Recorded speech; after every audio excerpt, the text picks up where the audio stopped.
La semaine dernière, à l'occasion des Journées du patrimoine, l'établissement chargé de la restauration de la cathédrale Notre-Dame de Paris a confirmé le démarrage effectif des travaux de la flèche.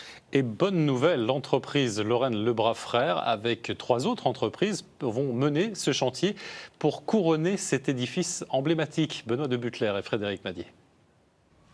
Les dernières pièces de bois sont en train d'arriver. Ici, près de Briey, sont accueillis 1200 chênes centenaires venus de toute la France. Des arbres d'exception. Celui-ci fait près de 23 mètres sans un défaut. Ils ont été coupés pour Notre-Dame. Pour l'instant, il y a un travail de réception des bois, de diagnostic, d'analyse, selon un cahier des charges bien précis élaboré par la maîtrise d'œuvre.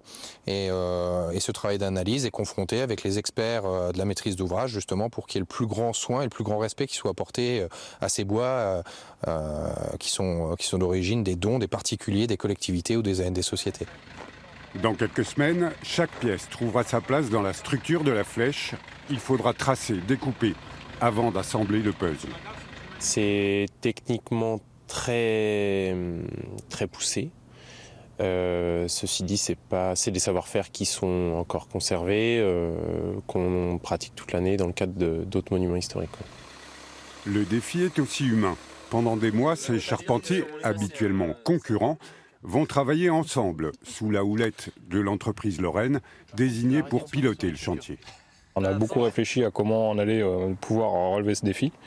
Au début, on avait pensé se partager le travail entre les différents étages de la flèche.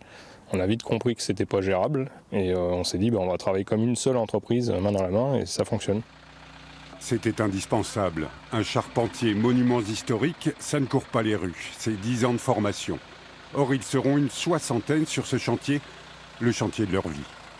On va pouvoir dire que nous, on a travaillé sur un chantier exceptionnel, qui est Notre-Dame. Donc forcément, c'est un côté prestigieux. Aux Journées du patrimoine, des milliers de curieux sont venus voir où en était Notre-Dame. Le montage de la flèche devrait commencer au printemps prochain.